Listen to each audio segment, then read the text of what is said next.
Put your seatbelts on and get ready for the ride.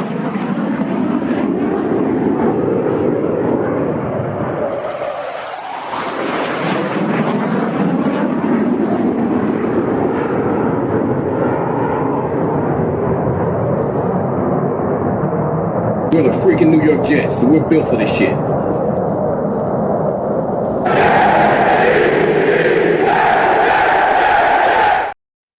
Day 2 of the NFL draft has come and gone for the New York Jets, and they draft an offensive player and a defensive player as well. Hello and welcome to another episode of In the Trenches with Gang Green. I'm your host, Bubbs. Today is Friday, April 25th. This is episode 530 of the In the Trenches with Gang Green podcast. I thank you, as always, for joining me. For those tuning in on YouTube, make sure to please like and subscribe. Of course, appreciate all of those tuning in on all the different audio podcast platforms. And the New York Jets, Aaron Glenn and Darren Muji, made 2 more picks tonight as they took Mason Taylor, tight end out of LSU, with their second round 42nd overall pick, and then went to the defensive side of the football and selected Azareye'h Thomas, cornerback out of Florida State, with their third round pick 73 overall. And those are your day 2 selections, on top of course, Armand Membu, who was selected round 1, pick 7 last night to get things started. So in today's episode, we're going to break down both of these selections, what both of these players bring to the table. Of course, my thoughts on both, as well as a preview towards what the New York Jets need to do tomorrow to close out this draft strong on day number 3. So we'll start here with the Mason Taylor pick. We've talked about Mason Taylor a lot on this podcast, and I think Mason Taylor was a guy that a lot of Jet fans expected, wanted, and you kind of saw this coming, at least the Jets wanting Mason Taylor. And if he was there, I think that was the biggest question, is if he was going to fall to the New York Jets, because if he did, I think we all knew what the New York Jets were going to do, right? Last night, when you take Armand Membu, you enter day number 2 with a big, massive need to find a playmaker, find a weapon, find a pass catcher. And if you would have taken Tyler Warren, you would have found yourself in a spot where you needed to find some tackle help. You take Armand Membu, so you put yourself in a position where you need to hit and find a day 2 tight end. Whether that was, right, we mentioned all the names, an Elijah Arroyo, a Mason Taylor, of course, in this instance, Terrence Ferguson. We've talked about all of the names. We've gone through the whole list. And I think Mason Taylor was one of the favorites for me. He was my top guy there if you were going to take a guy at number 42. And I think amongst the Jets, of course, themselves, but also Jet fans as well. 6'5", 251 pounds junior, of course, son of Pro Football Hall of Famer Jason Taylor, who spent, 2010 season, the last time this team made the playoffs with the Jets, his only season with the team. Actually pretty cool. There's a picture of Mason Taylor in the stands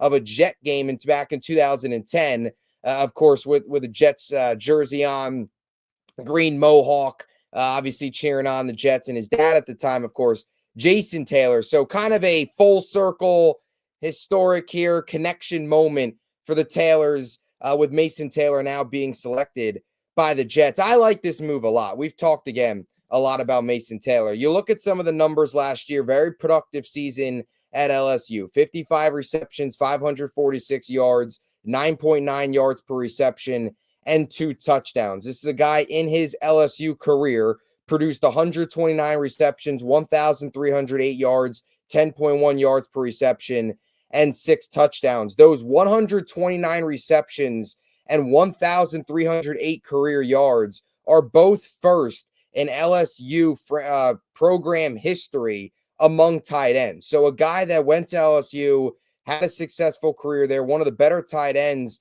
production-wise statistically in many areas, of course, the receptions and yards that LSU has ever seen. This is a player here that, to me, and why I liked him so much in the second round, is just exactly what the Jets need. And that is a guy that can catch the football, make plays, and in my eyes, is just reliable and has a very, very high floor. That's one of the biggest things. I'm not going to sit here and project what Mason Taylor's ceiling is. I don't know if he'll ever be elite. I don't know where he'll be. But what I can tell you is his floor, to me, is extremely high in the fact that you know what you are getting to a guy that is a very NFL-ready receiver as a tight end. His hands are great. When you throw him the football, he catches the football. He can find pockets in the defense.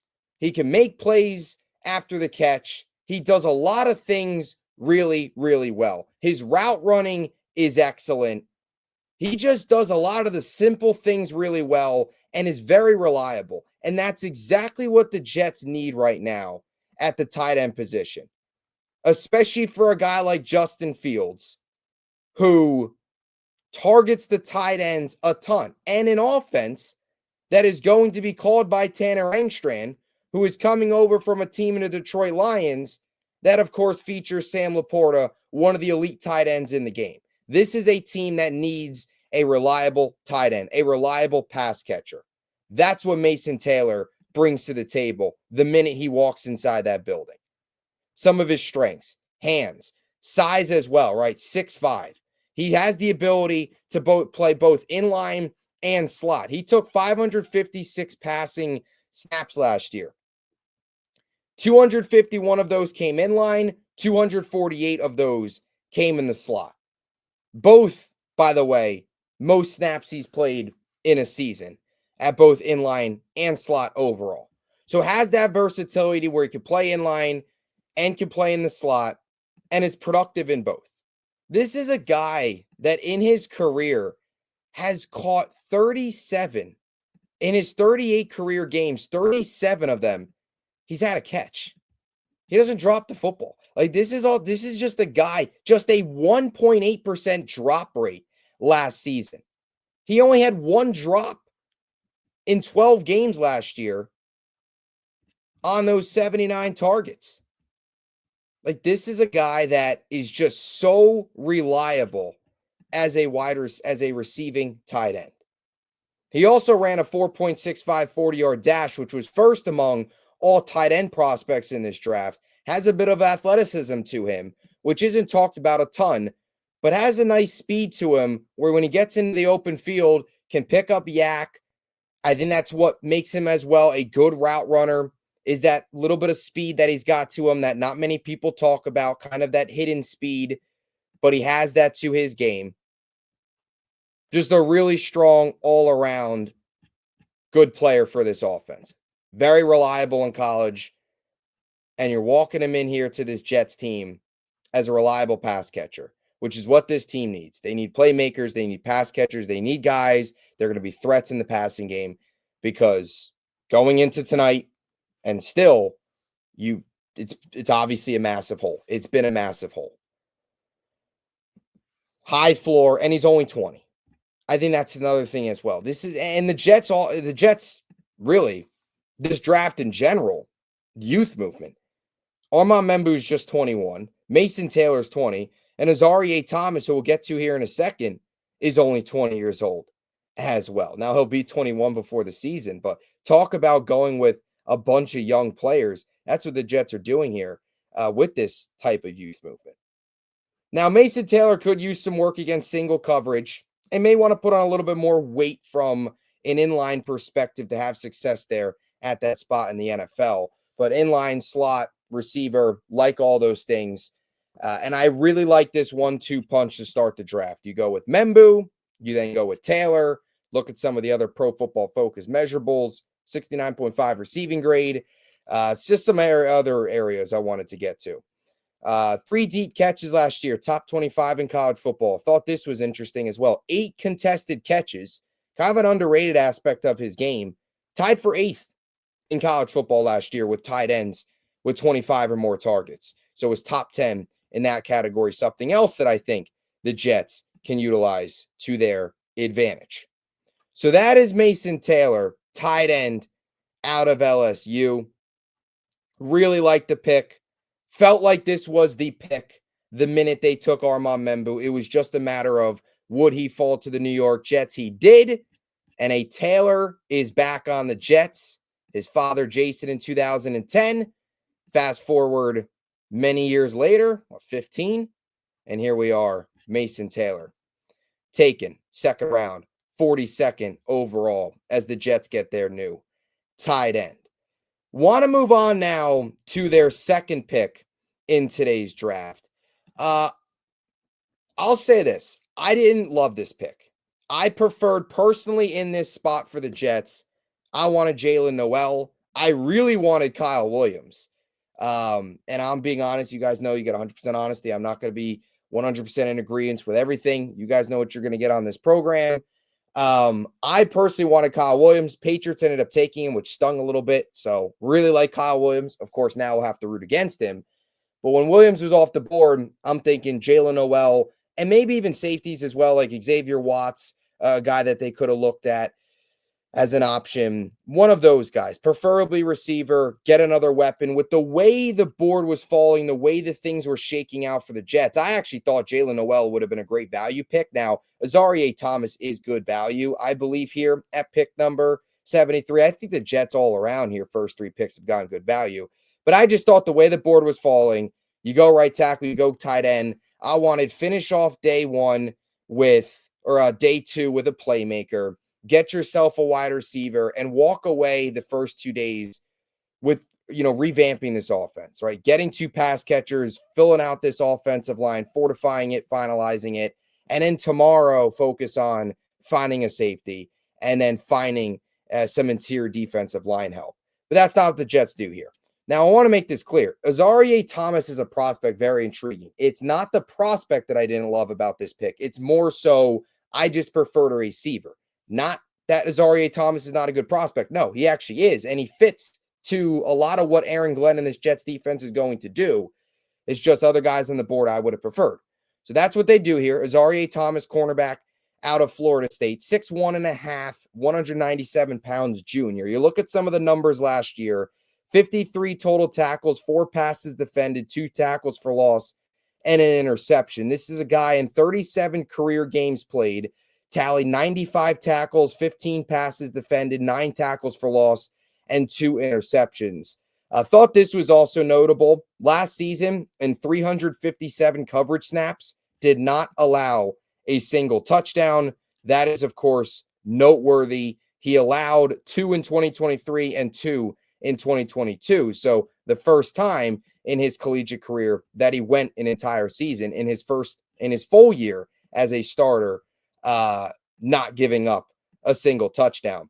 This screams, this is an Aaron Glenn player. This is an Aaron Glenn pick. When you look at what Azareye'h Thomas does well as a corner and how he fits into this offensive scheme, you get to the strengths right away. This is a press man coverage corner that's physical and is excellent, of course, in man coverage. Exactly what Aaron Glenn and Steve Wilks in this defense is going to have. A lot of man coverage, a lot of press coverage on the outside with these corners where you got to be a little physical, get a little handsy, and make plays. Sauce Gardner, very good at that. You now add Azareye'h Thomas, who's also very good at that. He's also a guy with high football IQ, has long arms, good foot quickness. I'll be honest, I didn't do a ton of scouting on Azareye'h Thomas, but just watching some small film clips before coming on to do this podcast, and I'll really dive in even more here in the coming days. But a guy that you could tell when he needs to change direction, in coverage situations, can do it very quickly and is able to maintain good footwork, is able to have quickness in his feet to change directions, make up ground, and still be able to make a play and all that stuff in the change of direction situations, which I think is something that is a strength of his And just the fact that he's a scheme fit, right? He's excellent in man coverage. The Jets are going to let him run a lot of man coverage. Pressing specifically is his strength, and he's physical. That's what Glenn wants in corners. Physical guys that can press, play man, lock down. Sauce can do it. Azareye'h Thomas can do it. I think one of the weaknesses and one of the areas that probably tanked his draft grade is the fact that he didn't have a very fast 40 time.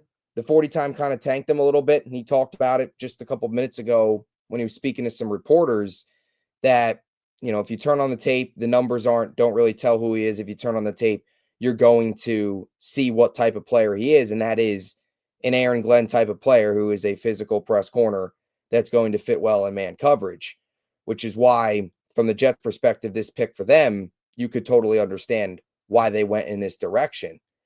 But I don't think, I'm not going to sit here and really panic over the 40 time, the athleticism. I don't think it's major. You know, he sometimes can struggle a bit just the way he's built against tight ends, pull blockers, can get beat there. But overall, a very good prospect.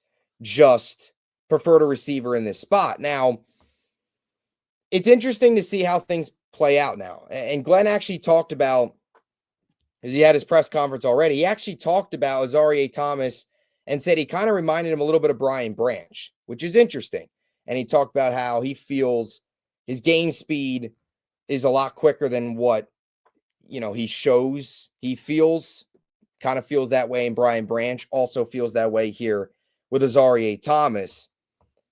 You know, Dane Bergler, who does some draft coverage, actually kind of compared Azareye'h Thomas the way he plays to Carlton Davis, who played under Aaron Glenn last year. So again, just the Aaron Glenn fit.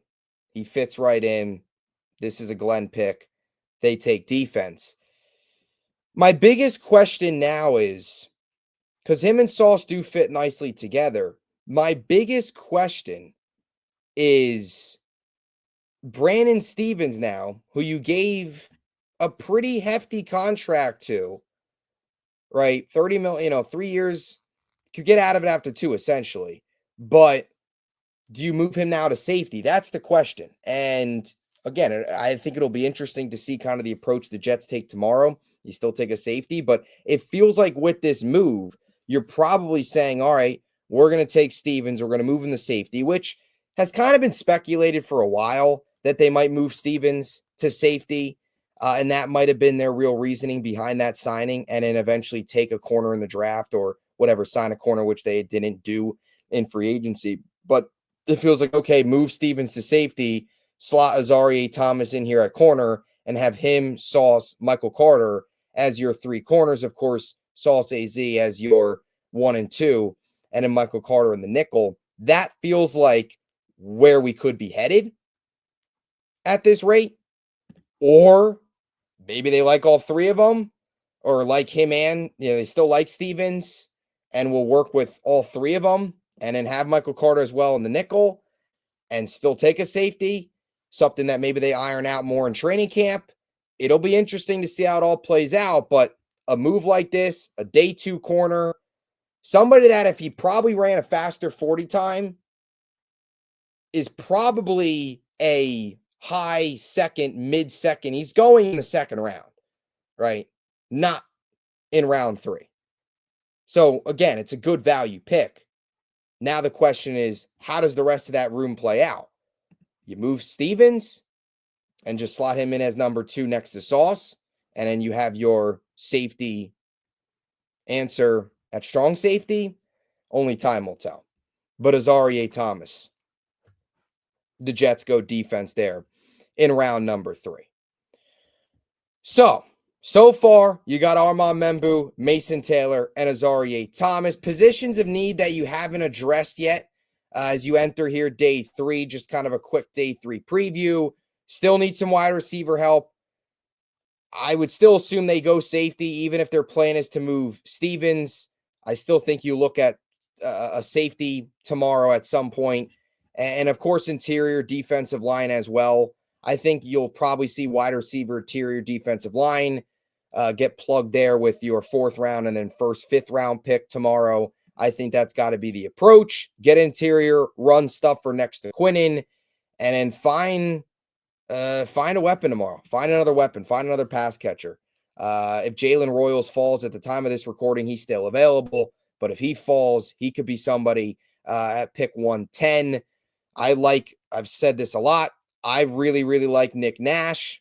How long do the Jets, if they wait longer at wide receiver, do they take a guy like Nick Nash, maybe even in round 5? That's an option. Other guys that are still out there, Tez Johnson, Torrey Horton, Ty Felton, Alec Manor, who in some mock drafts actually saw him falling day number 2. He's still out there.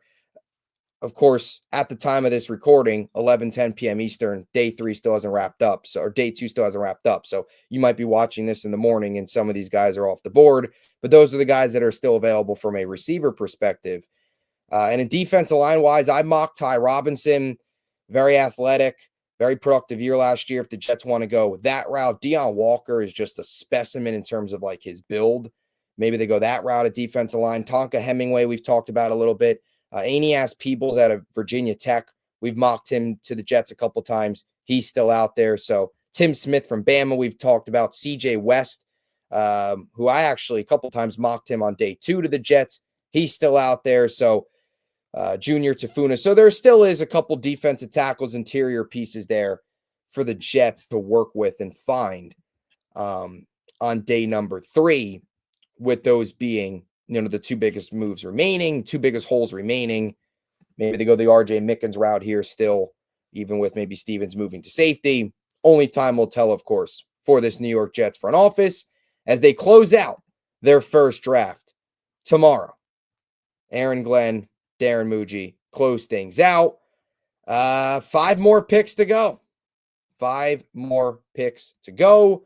So we will be back tomorrow recapping it all. But let me know what you think in the comments section down below. What are your thoughts on the Azareye'h Thomas addition? What are your thoughts on Mason Taylor? I'll throw some just other quick numbers out here. Azareye'h Thomas last year, 78 coverage grade and a 76.5 overall Pro Football Focus grade.